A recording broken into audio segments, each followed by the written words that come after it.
Chief Justice Correspondent Pierre Thomas starts us off from Washington. Good morning, Pierre. George, good morning. Our audience is about to see the frantic seconds in the moments after the gunman tried to kill former President Trump. It's all caught on police body cam video. And warning to our family at home, what you're about to see may be disturbing. Tell me about the drone. You act like you wanted to fill us in on that. Fill us in. So we have recovered a drone that the shooter appears to have used. It's being exploited and analyzed by the FBI lab. Yes, when I saw this clip, I thought it was fake. It is not. It is viral on social media. The person who posted it, this is what he wrote. ABC News Chief Justice Correspondent Pierre said, the government tried to kill Trump. Our audience is about to see the frantic seconds in the moment after the government tried to kill President Trump. It is all caught on police body cam video. Is it a mistake or a slip of the tongue? I don't know. Now going into this clip. Tell me about the drone. You act like you wanted to fill us in on that. Fill us in. So we have recovered a drone that the shooter appears to have used. It's being exploited and analyzed by the FBI lab. The drone was recovered in his vehicle. So at the time of the shooting, the drone was in his vehicle with the controller. In addition, our investigation has uncovered. Do you know what time of day he flew it, and if he flew it on the day of the shot? Yeah. Oh, I'm sorry. Go ahead. So in addition, it appears that around 3:50 p.m., 4 o'clock in that window, on the day of the shooting, that the shooter was flying the drone around the area for about 11 minutes. I want to be clear, but when I say the area, not over the stage and that part of the area itself, but I would say about 200 yards, give or take, away from that. We think, but we do not know. So again, this is one of these things that's qualified because of our ongoing review, that he was live streaming, viewing the footage from that, again, about 11 minutes in around the 3:50, 4 o'clock p.m. range. 2 hours before, he's flying a drone in the vicinity of the route. About 200 yards away, yes. 200 yards, okay. Yes, I understand some people watch this, but I always try my best to bring some real important part. There is this interesting clip. Jerry Nadler just blamed Trump for the assassination attempt on his life by repeating the bloodbath lie not once but twice in his opening statement. The bloodbath lie statement, which predated the assassination attempt in any event, is Trump's fault. Someone tried to kill him because of something he said months earlier. I guess Secret Service was just teaching him a lesson. It is the most disgusting and despicable person on earth, tied with a number of other Democrat politicians. You can't open your mouth to say this at this time. There is no single person that will stand up and say, oh, I wish myself this. Must you even say this? I don't get it. Take a look at this clip. This assassination attempt, as horrific as it is, should surprise no one. And you would think a political party that almost lost their presidential candidate through an act of political violence would have something to say about the way their leaders keep talking about the next election. Donald Trump has warned there will be a, quote, bloodbath if he loses. Republican Ohio State Senator George Lang said just last week at a rally for J.D. Vance that he is, quote, afraid that civil war might be necessary if Republicans lose the November election.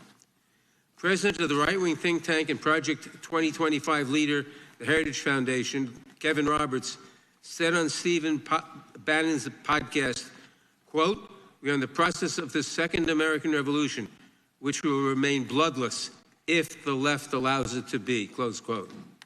Republican former Alaska Governor Sarah Palin said in August of last year of Trump's indictments, "Do you want us to be in civil war?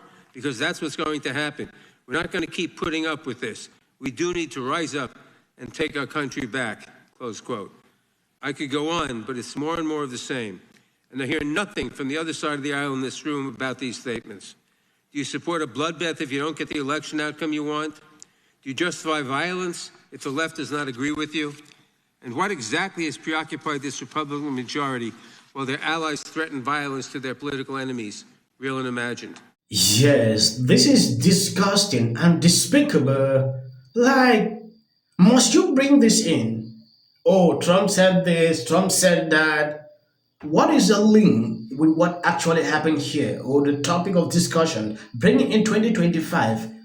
I don't understand what these people actually do. They politicize every little opportunity they get. This is an opportunity for people to hold these people accountable for why they did not protect him. You come and you try to do political campaigns inside the room. Frankly, and tell us what you know. I think the American people want to know. Why was President Trump not kept off the stage? We don't know the answer to that, but I want to be clear, and this is important because I think it goes to questions that I can and cannot answer. Our investigation, the FBI's mandate, is focused on the shooter and all things related to his attack. Now, obviously, I understand very much the intense interest and focus on the Secret Service's performance, actions, decision-making, et cetera.